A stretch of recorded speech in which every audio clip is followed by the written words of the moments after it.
անքնություն, ինսոմնիա ամենատարածված խնդիրներից կամ խանգարումներից է, ինչպես եւ հոգեկան խանգարումների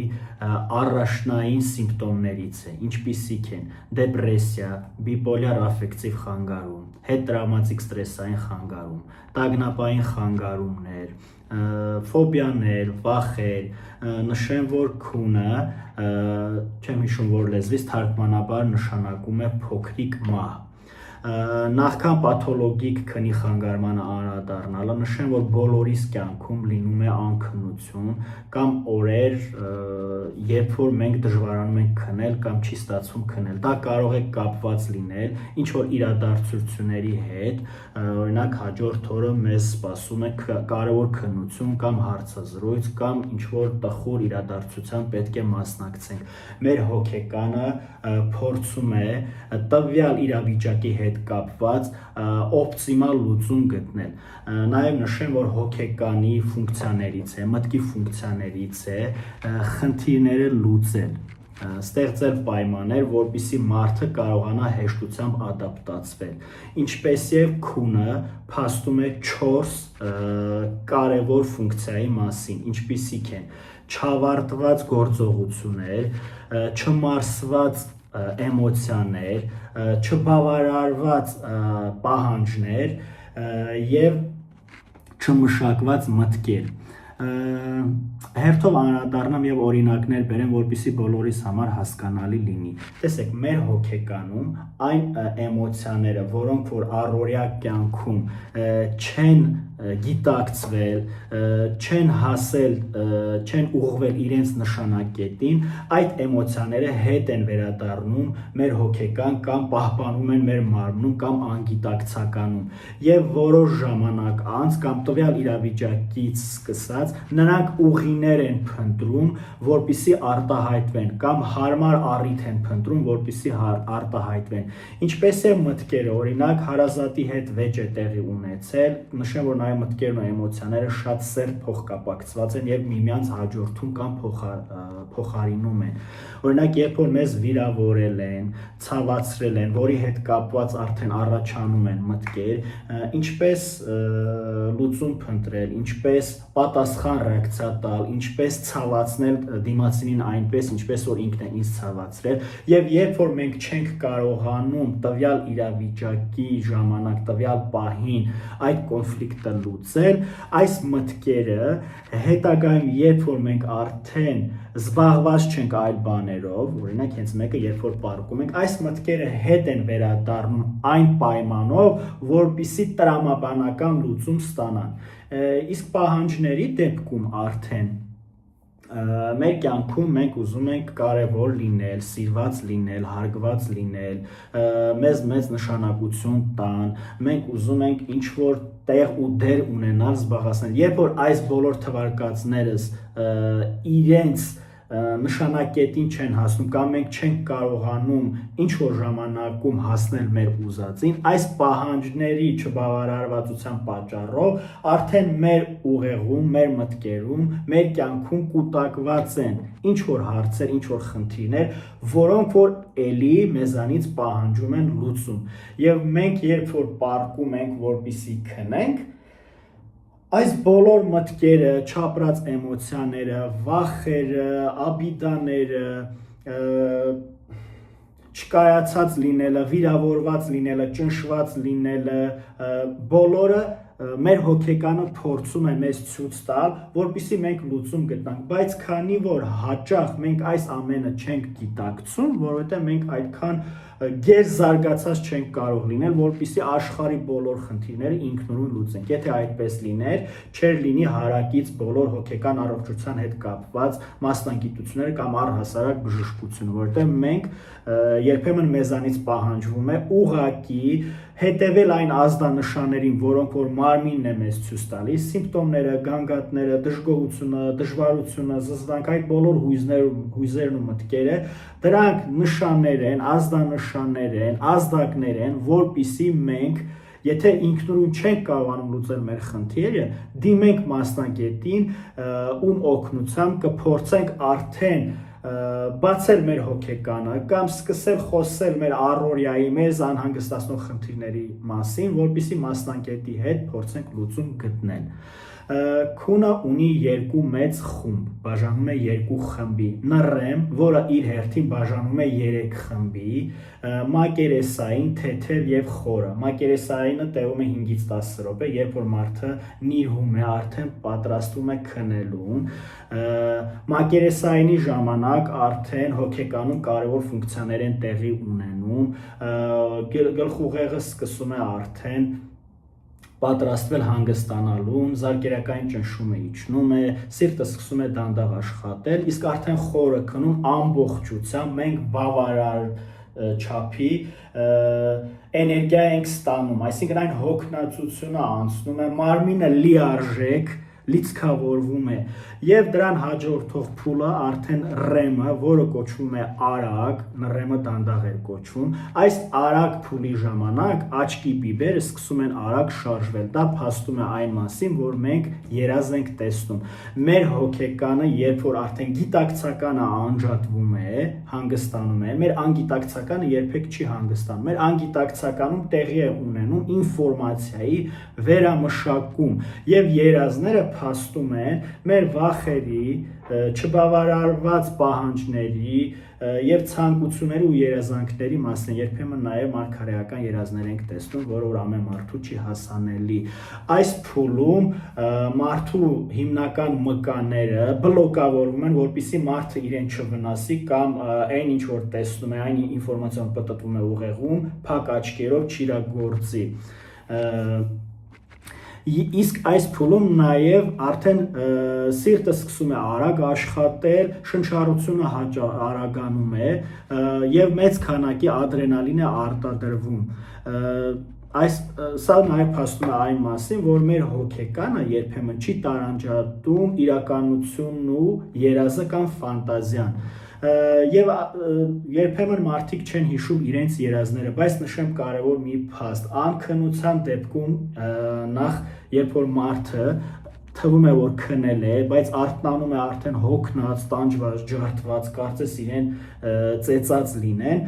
սա նաև խոսում է այն մասին, որ գուցե նա մղձավանջային երազներ է տեսել կամ քնի թեթև փուլում է եղել, բավականաչափ չի քնել, չի հանգստացել,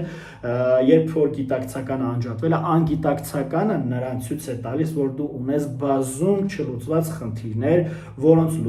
լուծումը քեզանից ջանքեր, ժամանակ, էներգիա է պահանջում եւ մարդը արտանում է արդեն հոգնած, Նաև նշեմ, որ քնի խանգարման կամ անքնության դեպքում, երբ որ մարդը պառկում է, որ քնի, ժամերով նա չի կարողանում քնել, փոխում է դիրքը, կարծես բարձը քար լինի, կարծես գլխի տակ ինչ որ քար, փշոտ ծակող մի առարկա դրած լինի, անկողինը կարծես դառնում է դաժան մի վայր, հենց աչքերը փորձում է փակել, արթնանում են հիշողությունները, վատ մտքեր, բացասական մտքեր, պեսիմիստական մտքեր կապված ապագայի հետ, ինչ է լինելու, ինչ եմ անելու, բա որ էս ինչ բանը սենց լինի, եւ մարդը չի կարողանում անջատվել, չի կարողանում հանգստանալ։ Երկար ժամանակ պայքարելուց հետո արդեն մարմինը հոգնում է եւ ոչ թե նա քնում է, այլ անջատվում է, որի դեպքում էլի բավականաչափ մարդը չի կարող հանգստանալ կամ լիցքավորվել։ Մյուսը կարող է լինել հետևյալ կերպ, մարդը քնում է, երբ որ պառկում է 15-20 րոպեից, բայց արթնանում է գիշերվա ժամը 2-ին կամ 3-ին կամ 4-ին եւ այլևս չի կարողանում քնել այնինչ մինչեւ ժամը 10-ը նա անելիք չուներ։ Եվ մյուս փուլերից է, արդեն երբ որ մարդը մակերեսային է քնում, վեր է թռնում, հաճախ է արթնանում, օրինակ մարդիկ կա կանգատվում են, որ ժամը 1 արթնանում է, ժամացույցին է նայում, ամենահաճախ այսօրվա դարի ցավոտ թեմաներից է քնի հետ կապված, երբ որ մարդը պառկում է, վերցնում է հեռախոսը ու ժամերով TikTok-ով կամ այլ կայքերով ռիլեր է թերթում։ Սա խոսում է այն մասին, որ մարդը չի կարողանում կտրվել առօրյայից եւ իրեն զբաղեցնում է ինչ որ գործողություններով, որպիսի ինքը մենակ չմնա իր մտքերի ու իր անձի հետ, երբ որ ամբողջ աշխարհը խաղաղվում է, երբ որ մթություն է, երբ որ աղմուկ չկա, երբ որ խանգարող ազդանշաններ, ազդակներ չկա,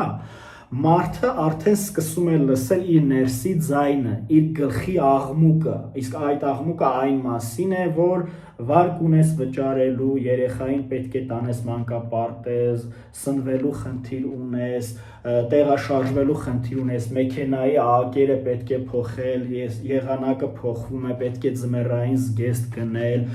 էլ չնշեմ ավելի բարդ խնդիրներ կապված մահվան վախի հետ, հեռուստացույցով լսել է, որ ինչ որ մեկը ինֆարկտից մահացել է, ավտոմատ վերականգնվել է նրա հիշողությունը, որ իր տատը կամ իր հայրը եւս ինֆարկտից է մահացել, կամ շաքարային դիաբետի հետ կապված լուր է լսում, նա մտածում է, որ իմ հորաքույրը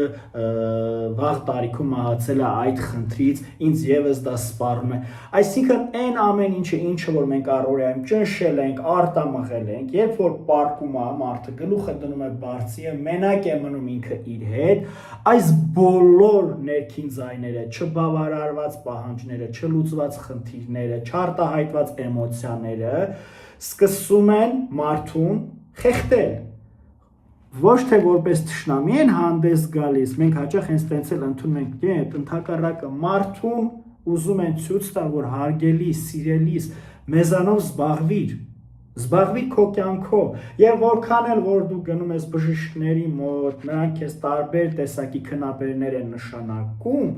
այդ խնդիրը դրանով չի լուծվում։ Okay, մի քանի անգամ քնաբեր խմեցիր եւ քնեցիր, ստացվեց, համաձայն եմ, օրգանիզմը ինչ որ չափով հանգստացավ, բայց քո խնդիրը լուծված չի։ Եկենք հիշենք կարևոր մի օրինակ։ Երբևիցե տեսել եք, թե փոքրիկը, մանուկը ինչպիսի մեծ բավարարվածությամբ ու խաղաղությամբ է քնում։ Եկեք պարզենք, թե ինչու է այդպես լինում։ Երեխան, երբ որ կուշտ է, ցավող տեղ չունի, բավականաչափ սեր է ստացել եւ ապահովության զգացում ունի, այսինքն նա համոզված է, որ իր լացի վրա իր մայրիկը հասանելի է, գալու է իրեն հանգստացնել եւ բավարարելու նրա պահանջները, երեխան քնում է շատ մեծ խաղաղությամբ, շատ խորը քուն է մտնում, անգամ եթե ուշադիր նայեք, հաճախ նա ժպտում է, նրա դեմքի միմիկաները շատ ուժեղ դրական էմոցիաներ են արտահայտում, որովհետեւ բավարարված է եւ նրա ֆիզիկական եւ նրա հոգեբանական պահանջները։ Տարիքի ընթացքում, երբ որ մենք մեծանում ենք, արդեն մեր Տեր ու Տիրակալը, մեր պաշտպանը, երբ որ մեր ծնողը չի, մենք ինքներս պետք է մեր բոլոր պահանջները բավարարենք, մենք այստեղ հաճախ դժվարության հետ ենք առերեսվում եւ չենք կարողանում մեզ պահել այնպես, ինչպես որ հարկն է, որովհետեւ կյանքը ունի բարդություններ, դժվարություններ, կյանքում կան բազում խնդիրներ, բազում անելիքներ, որոնք միայն կախված են մեզանից եւ մենք մարդ ենք բնականաբար հոգնում ենք, հիասթափվում ենք, հուսահատվում ենք, դժվարությունների հետ ենք առերեսվում, մեզ թվում է, որ դրանք անլուծելի են, մենք մեզ հաճախ մենակ ենք զգում, աջակցություն չկա, հենարան չունենք եւ այստեղ առաջին ռեակցիա տվող ազդակներից մեկը դառնում է քունը փաստում է անքնությունը, քնի խանգարումը փաստում է այն մասին, որ մենք ունենք անելիքներ, որոնք հաճախ մեր ուժերից վեր են թվում, որովհետև մենք մենակ ենք մնացած կամ չգիտենք որն է դրա ճիշտ մոտեցումը, ինչ հերթականությամբ պետք է մենք մոտենանք, որն է առաջնային խնդիրը, որն է երկրորդական խնդիրը։ Որպեսզի այս բարդությունները, դժվարությունները կանխենք, հարկավոր է դիմել մասնագետին։ Ինչպիսի խնդիրներ, ինչպիսի բացասական հետևանք է թողնում քնի խանգարումը։ Օրվա ընթացքում ունենում ենք շշմածության զգացում, տրամադրության անկում, դյուրագրգիռ ենք լինում, բոլոր կոգնիտիվ ֆունկցիաները նվազում են կամ տուժած են լինում, ուշադրությունը դժվար է կենտրոնացնել ինչ-որ գործողության վրա, հիշողությունը գրեթե զրոյական վիճակում է հայտնվում տևական ժամանակ հետո, դժվար ենք հիշում ինչ-որ նոր ինֆորմացիա ու դժվար ենք յուրացնում ինչ-որ նոր ինֆորմացիա,